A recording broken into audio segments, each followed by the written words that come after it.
What's up, guys? This is the network back with another video, and today we are talking about email and digital verification systems. This is one of the most important layers in your entire setup because this is the communication layer that connects everything. Your credit profiles, your business entities, and your public record systems all rely on it. This is the part that confirms your identity every time you verify, login, reset a password, or apply for something new. And if this layer isn't structured correctly, everything above it starts to fall apart. So in this video, we're going to break down how to build the perfect verification layer, how to manage multiple emails securely, how to keep each file isolated, and how to make your communication systems look completely natural to automated verification systems. Think of your communication layer as your digital phone line. It's how the outside world talks back to your file every time you register for Credit Karma, Experian, or Nav.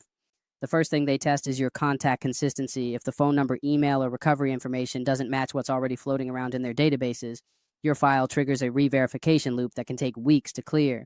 So your goal is to build perfectly consistent communication data that proves stability from the first login to the last. Step 1 is email architecture. Every file needs its own dedicated email account. You never mix files through one inbox because that's how data gets cross-linked. Now, the 3 best email platforms to use are Gmail, Outlook, and Proton Mail. Gmail should always be your default for credit and lender portals because it's trusted globally. Outlook is great for business or professional setups because it looks more corporate. And Proton Mail is perfect for privacy-based setups when you're dealing with sensitive or encrypted communication. Now, here's where people mess up. They use names that sound fake or out of region. Don't do that. Make your emails look local and believable. Something like john.carter.tx@gmail.com or aaron.bennett.miami@outlook.com. Those small details like the state tag or city tag help you look like a real consumer. And always build a backup email that exists only to recover your main one. So if john.carter.tx@gmail.com is the primary, create something like Carter identity.backup@gmail.com and link it as your recovery address. This way, if the primary ever locks you out, you can get back in instantly and keep going without losing access. You'd be surprised how many people lose whole files just because they can't pass an email recovery. Step 2 is phone verification systems. Now, this part is the anchor because almost every modern platform uses SMS codes for two-factor authentication or account recovery. The best strategy is one phone number per file, and that number should never be reused across other profiles. Your phone number is like your voice. It's unique to that identity, and if multiple files share one number, that's the digital equivalent of using the same voice for 5 different people. It doesn't work well. The top options are TextNow, which is free and works for most SMS verifications, MySudo, which gives you multiple encrypted numbers, Talkatone, which is good for long-term recurring verifications, and Twilio, which is for advanced users who want programmable numbers for business verifications. Each phone number should be logged in your encrypted vault along with its login information, recovery email, and any codes you generate from two-factor authentication setups. And when you set up two-factor authentication on Gmail or Outlook, always use the same number assigned to that specific file. This ties your contact layer together and proves authenticity. Step 3 is recovery systems and email linking. This is where most people skip steps, but this is your insurance policy inside Gmail or Outlook. Go to your security settings and add your recovery email first, then add your phone number for two-factor verification and enable backup codes. Save those codes as a PDF or printout and put them in your vault binder labeled under that file's name. You want every recovery path isolated to that file, meaning no cross-linking between files, no shared backups, and no shared phone numbers. Everything must be self-contained within the identity it belongs to.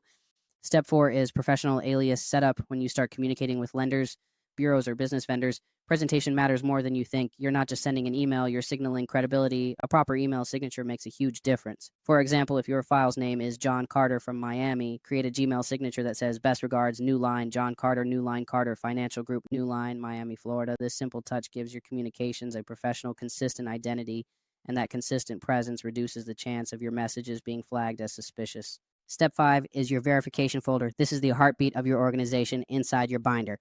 Create a folder called Verification Systems with 3 subfolders: emails, phone logs, and recovery documents. Every time you complete a verification, save the screenshot and note it in your log table. For example, create columns that say platform, email, used phone number, recovery method, and notes. If you set up Credit Karma with john.carter.tx@gmail.com and verified with a 305 number, write it down. If you used SMS or backup email for verification, mark that too. This log becomes your verification blueprint, and if you ever manage multiple files, it keeps you from confusing which email or phone belongs to which file. Step 6 is maintenance. Your email accounts are living systems, and if they go inactive, automated filters start flagging them, so you need a routine. Every week, log into each active email, reply to or archive system messages, clear spam, and send at least one outgoing message, even if it's just to yourself. That activity keeps the account trusted every month. Test your two-factor authentication codes and update your recovery data and every 3 months, export your mailbox to offline storage if you want extra security. Inactive emails are one of the most common reasons accounts get locked, and this simple habit keeps you safe. Step 7 is multi-identity email management. If you're running multiple profiles or client setups, you need tools that keep you organized. The best are Shift Mailbird or Thunderbird. They let you manage multiple inboxes, and one dashboard. Shift is the cleanest, and Thunderbird is a free open source option. Whichever you use, create labels and folders that match your file names. Keep each email signature and recovery completely separate, and never forward emails from one file to another. Cross communication connects profiles behind the scenes. Next step is browser integration. This is a small detail that most people never think about, but it's one of the secrets to staying undetected. Connect each email to the browser profile it belongs to inside multi-login. For example, if you have John Carter's file built in a Chrome profile with a Dallas residential proxy, that same browser should only ever log into john.carter.tx at gmail.com. No other email accounts allowed that connection. Keeps your digital fingerprint consistent across your email logins, lender logins, and verification systems. Security is the backbone of this method, and it's not optional use. Bitwarden or Proton Pass to store all credentials inside encrypted vaults. Never save passwords in your browser and change them every 60 days, or set an automatic rotation alert inside your vault to remind you. Pro tip, use your vault's password generator to create unique 20-character passwords for each account.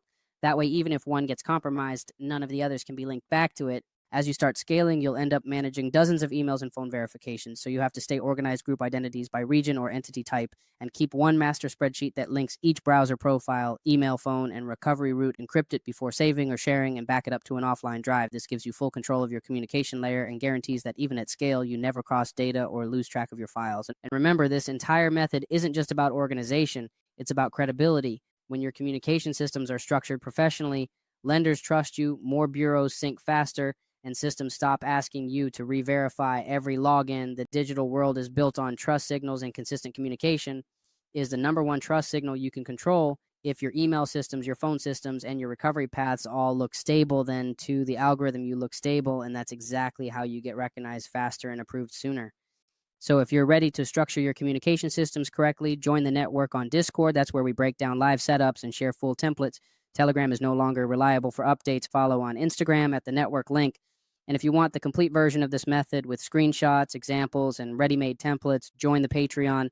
It's $50 per month right now, and anyone who joins at that price is locked in for life. Every YouTube video has a full method attached inside Patreon. This video is for educational purposes. Only contact the network directly on Discord for help.